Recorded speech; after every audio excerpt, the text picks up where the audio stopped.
are, and tonsils, they are all the same. They are part of the secondary lymphoid system.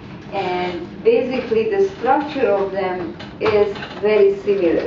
It is location, it is, yes, the lymph nodes are encapsulated, the tonsils are partially encapsulated, but it's really just the location, and functionally, structurally, the main things are the same. So please look at those slides, because you're going to see tonsil sections as part of your practical exam. And if you look at the slides that I did not go through, it's going to be easier to remember, to repeat how you recognize a certain tonsil, how you recognize the lymph node. But we're going to try to summarize that now here in the lab also. So let's start with the lymph node that is right here on this on the screen for you.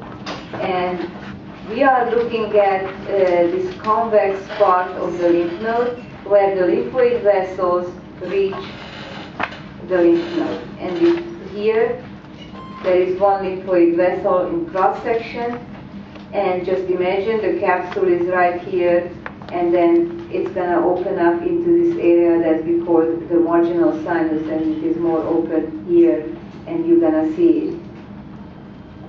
And this is the lowest magnification. I'm going to try to go around the lymph node. You see here there is a marginal sinus, and this is the trabecula I talked about that reaches down towards the medulla, and again lymphoid cells and the lymph can flow down, and some of the cells will be filtered out here, some of them will be migrating back into the lymph, some of them just gonna flow through down here where these large openings are, and these are the medullary sinuses of the lymph node.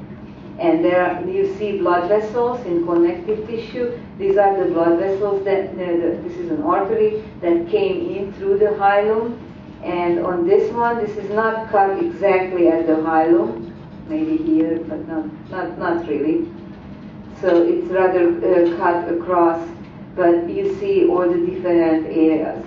If I want to point out what's in the cortex and how the cortex and paracortex, I told you that there are primary follicles. That may be a primary follicle here because you see that there are only dark cells, lots of dark cells in this area. So that's the one primary follicle. If we want to move down here, you see a germinal center there. That's a secondary follicle. So this is the B cell zone of the lymph nodes, and everywhere around it, in this area, okay, everywhere around it, you will see T cells and lots of antigen-presenting cells, okay, and macrophages, and then the stromal cells, the reticular cells which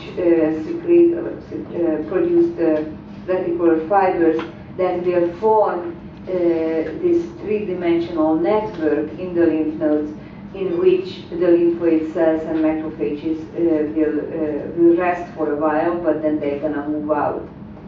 The main difference between the lymph node and spleen and the rest of the lymphoid systems and the thymus is that here the stroma is formed by the reticular cells that produce reticular fibers, and in the thymus there are no reticular fibers. The stromal cells are the epithelial reticular cells which are connected to each other through desmosomes and not reticular fibers, and remember that, okay? There is another, maybe, well, there is a little tiny germinal center here. Again, this may be a starting proliferation of one of the B cells. Try to imagine there are thousands of different specificity B cells migrating around in this area, okay, in this area around here. And one of them is going to meet its match, will be activated, and that one particular one will settle here in the center and starts to proliferate. Okay, that's what happens.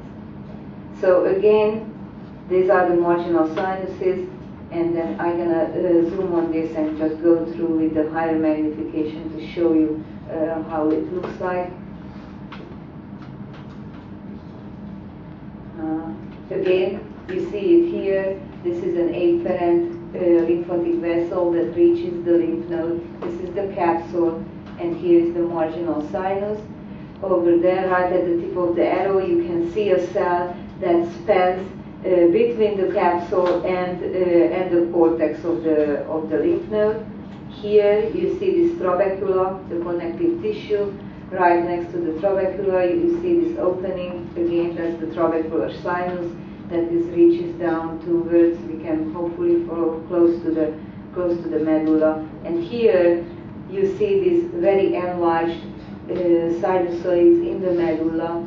And in between the openings, you see these more concentrated areas, lots of cells in there. Those are the medullary cords. They are called medullary cords, okay, of the lymph node.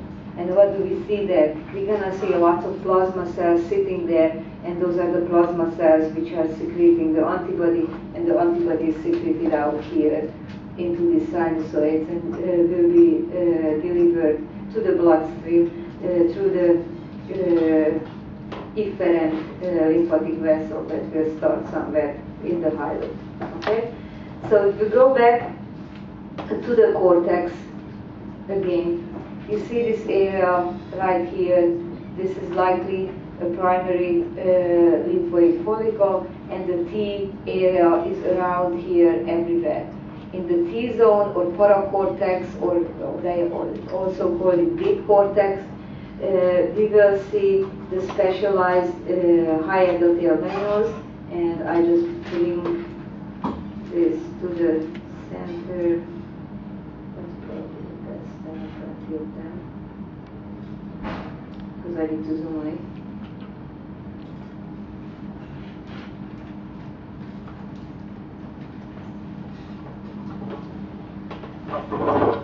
Here we go. You see one of them is quite nice here, high endothelial granule, and then there is this other